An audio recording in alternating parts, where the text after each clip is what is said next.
हम इंसान लंबे समय से मार्स प्लैनेट यानी कि मंगल ग्रह पर एक ह्यूमन कॉलोनी बसाने के लिए प्रयास कर रहे हैं। पर क्या आपको पता है कि मार्स प्लैनेट हमारी अर्थ से करीब 226.48 मिलियन किलोमीटर की दूरी पर मौजूद है। इस दूरी को हमारी करंट रॉकेट टेक्नोलॉजी से तय करने में करीब 6 महीने का समय लगता है, जो कि बहुत ज्यादा है, क्योंकि इस दौरान हमें गहरी खतरनाक रेडिएशन से भरी अंतरिक्ष में यात्रा करनी होती है। जबकि हमारे पास इससे भी अच्छा एक ऑप्शन मौजूद है, जहां पर हम मनुष्य पहले भी जा चुके हैं। वह ऑप्शन है हमारा मून। अर्थ और मून के बीच की दूरी करीब 3,82,400 किलोमीटर है और हमारी करंट रॉकेट टेक्नोलॉजी के जरिए हमें मून तक जाने में केवल 3 दिनों का समय लगता है।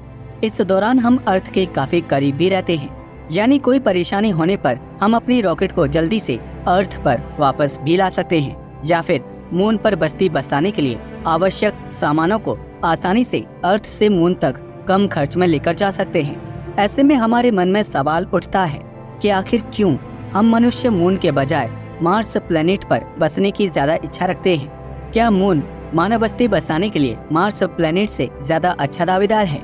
पर अपने फैसले पर आने से पहले चलिए देखते हैं आखिर मार्स प्लैनेट हमारे लिए इतना खास क्यों है। About Mars. मार्स प्लैनेट हमारे सौरमंडल में इकलौता ऐसा प्लैनेट है जिसे भविष्य में कॉलोनाइज किया जा सकता है। मार्स प्लैनेट सूर्य से करीब 1.5 EU यानी कि एस्ट्रोनॉमिकल यूनिट दूर स्थित है। एस्ट्रोनॉमिकल यूनिट सूर्य से अर्थ के बीच की दूरी को कहा जाता है। ये हमारे सौरमंडल में चौथा प्लैनेट है, जो साइज में हमारी अर्थ से करीब आधा है। इसकी रेडियस करीब 3,397 किलोमीटर है, वहीं अर्थ की रेडियस 6,378 किलोमीटर है। मार्स अपनी एक्सिस पर बिल्कुल अर्थ की तरह ही रोटेट करता है, जिसके कारण इसे अपना एक एक्सिस रोटेशन पूरा करने में करीब 24.6 घंटे का समय लगता है, जिसके कारण मार्स प्लैनेट का एक दिन अर्थ के लगभग एक दिन के बराबर ही है। जबकि मून पर एक दिन 28 अर्थ दिनों के बराबर है, जो कि काफी लंबा है।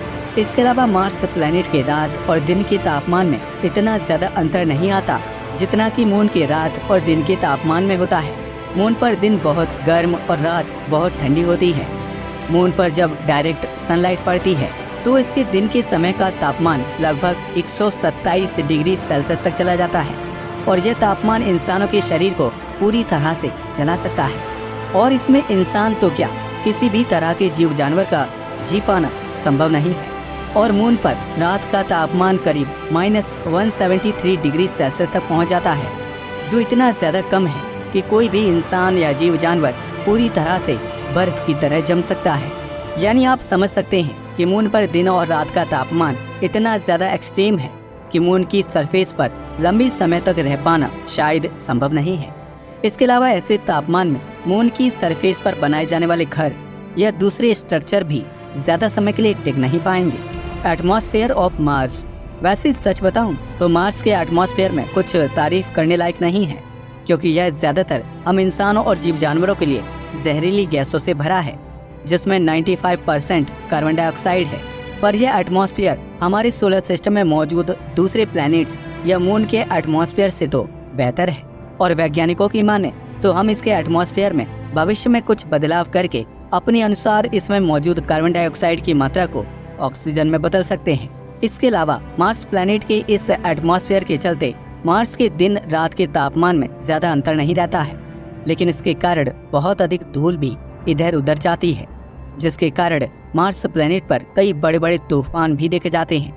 पर यह कुछ न होने से तो ज्यादा बेहतर है, क्योंकि अर्थ के मून पर तो लगभग कोई वायुमंडल नहीं है, और कोई एटमॉस्फेयर न होने के कारण ही मून पर ना तो कोई हवा और तूफान चलते हैं और ना ही हीट ट्रांसफर होती है।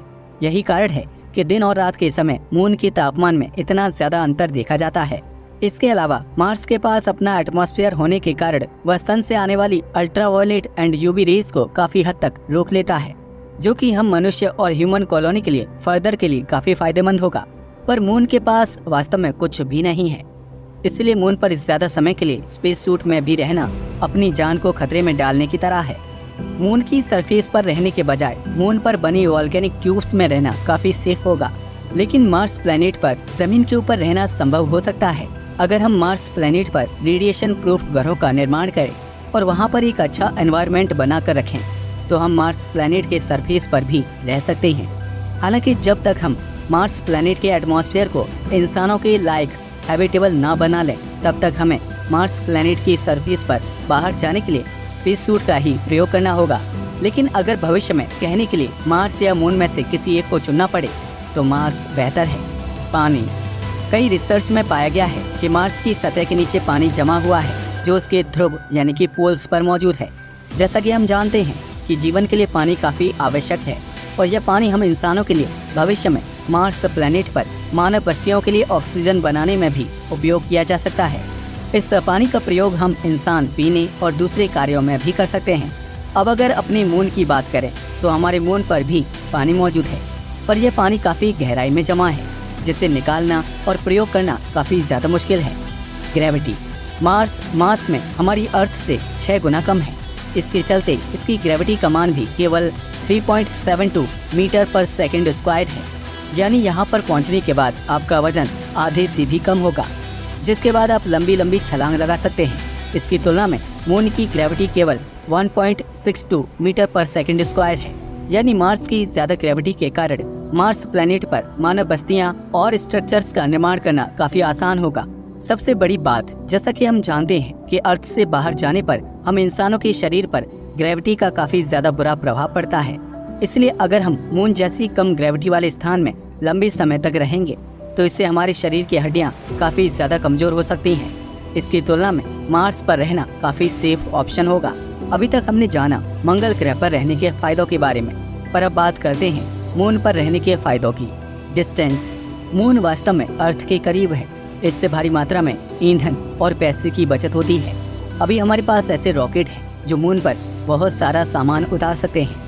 अगर हम वास्तव में चाहते हैं तो हम महीनों में मून पर एक मानव बस्ती बसा सकते हैं। इसकी तुलना में मार्स प्लैनेट पर मानव बस्ती बसाने के लिए पानी और रॉकेट ईंधन भेजना शुरू करने के लिए ही हमें पहले सालों तक रिसर्च करनी होगी। वैसे अभी हमारे पास मार्स प्लैनेट पर छोटी मात्रा में सामान ले जाने के लिए रॉकेट तो मौजूद है, लेकिन मार्स पर बड़ी मानव कॉलोनी बसाने के लिए हमारे पास अभी ट्रांसपोर्ट टेक्नोलॉजी नहीं है जो हमें इंसानों और मानव बस्ती बसाने के लिए आवश्यक सामानों को मार्स प्लैनेट तक लेकर जा सके। इसके अलावा मार्स प्लैनेट की एक तरफ की यात्रा करने में ही हमें करीब 6 महीनों का समय लग जाता है, और अगर मार्स प्लैनेट पर आना जाना किया जाए तो उसमें 1 साल से भी लंबा समय लग जाता है। इस दौरान हमें लंबे समय तक गहरे अंतरिक्ष में यात्रा करनी होगी।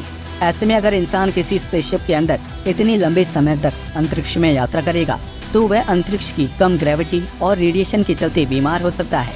इसलिए अगर इस तरह से देखा जाए तो मून मार्स से ज़्यादा बेहतर दावेदार साबित होता है, क्योंकि मून तक जाने में हम इंसानों को केवल 3 दिन का समय ही लगता है और हमारे पास इतने ताकतवर रॉकेट मौजूद हैं जो मून पर मानव बस्ती बसाने के लिए एक ही बारी में काफ़ी ज़्यादा सामान को मून तक लेकर जा सकते हैं और हम कुछ ही समय में एक बड़ी कॉलोनी मून पर बसा सकते हैं। Communication availability. अगर भविष्य में मून पर कोई ह्यूमन कॉलोनी बसी होती है तो उन्हें हमारी अर्थ पर कांटेक्ट करने में कुछ ही सेकंड्स का समय लगेगा। यानी अगर हम मून पर मानव बस्ती बसाते हैं तो हम अर्थ से उनसे ज़्यादा अच्छे से कांटेक्ट कर पाएंगे और वो भी हमें ज़्यादा अच्छे से लाइव डिटेल्स दे पाएंगे और ज़रूरत पड़ने पर मदद भी मांग पाएंगे। इसकी तुलना में अगर मार्स प्लैनेट की बात की जाए तो मार्स प्लैनेट और अर्थ के बीच कम्युनिकेट करने में करीब 24 मिनट की देरी होगी। अगर मार्स प्लैनेट से किसी इन्फॉर्मेशन को अर्थ तक भेजा जाए तो वो हमारी अर्थ तक पहुंचने में ही 24 मिनट का समय ले लेगी, और जब हमारी अर्थ पर वह पहुंचेगा तो हमारी अर्थ से मार्स प्लैनेट तक जवाब पहुंचाने में दोबारा उसे 24 मिनट तक का समय लग जाएगा। यानी हमारे पूरे इन्फॉर्मेशन ट्रांसफ़र में करीब 1 घंटे का डिले होगा, जो कि कम्युनिकेशन के हिसाब से काफ़ी ज़्यादा बुरा है, जो भविष्य में काफ़ी ज़्यादा मुश्किलें खड़ी कर सकता है। ऐसे में मार्स प्लैनेट के बजाय मून पर रहना ज़्यादा बेहतर महसूस होता है, क्योंकि ऐसे में हम मून से अर्थ तक ज़्यादा आसानी से मैसेज पहुंचा पाएंगे। और सच बताऊं तो शायद ऐसा भी हो सकता है कि भविष्य में मून पर रहने वाले लोग अपनी अर्थ पर रहने वाले लोगों से भी आसानी से फ़ोन पर या इंटरनेट के माध्यम से बात कर सकें। सुनने में थोड़ा अजीब है, पर ये सच हो सकता है। ये मैं इसलिए भी कह रहा हूँ कि मून पर आज भी इंटरनेट मौजूद है और मून पर इंटरनेट की स्पीड 20 मेगाबाइट्स पर सेकंड बताई जाती है, जो वाकई बहुत तेज़ है। Financially benefit. वैसे आपको लगभग समझ आ चुका होगा कि मार्स प्लैनेट पर रहना हम इंसानों के लिए काफ़ी ज़्यादा खर्चीला साबित होगा, इसके बजाय मून पर रहना हमारे लिए काफी फायदे का सौदा हो सकता है। इसमें सबसे बड़ी बात तो ये है कि हमारे पास मार्स प्लैनेट पर जाने और रहने के लिए अभी टेक्नोलॉजी मौजूद नहीं है, और टेक्नोलॉजी डेवलप करने में ही हमारा काफ़ी खर्चा हो जाएगा। और उसके बाद मार्स प्लैनेट पर अपनी बनाई गई टेक्नोलॉजी इक्विपमेंट्स को लेकर जाना और वहाँ पर एक मानव बस्ती को बसाना इतना ज़्यादा खर्च हो जाएगा कि शायद अभी के लिए तो हमारी अर्थ पर कोई भी देश इस खर्च को अफोर्ड करने की स्थिति में नहीं है। इसके अलावा अगर हम मून की बात करें तो हमारे पास अभी भी ऐसी टेक्नोलॉजी रॉकेट मौजूद हैं जिनके जरिए हम चाहें तो कुछ ही महीनों के अंतराल में मून पर कई लोगों की टीम को एक लंबे समय के लिए बसा सकते हैं, और इसमें होने वाला खर्च भी काफ़ी अफोर्डेबल होगा। कुल मिलाकर कहा जाए तो बेशक खर्च के मामले में मून बेहतर जगह हो सकता है, पर ओवरऑल देखा जाए तो मार्स प्लैनेट हम इंसानों के लिए भविष्य की बस्तियां बसाने में काफ़ी ज़्यादा फायदेमंद साबित होगा, और हम इंसान वहां पर लंबे समय तक रह भी सकते हैं, क्योंकि मंगल ग्रह की तुलना में चंद्रमा का एनवायरनमेंट इंसानों के लिए ज़्यादा खतरनाक साबित हो सकता है। इसलिए मार्स प्लैनेट पर ह्यूमन कॉलोनीज में रहना एक अच्छा ऑप्शन होगा। आज के लिए बस इतना ही। वीडियो पसंद आया हो तो इसे लाइक और शेयर करें, साथ ही चैनल को भी सब्सक्राइब करें। जय हिंद दोस्तों।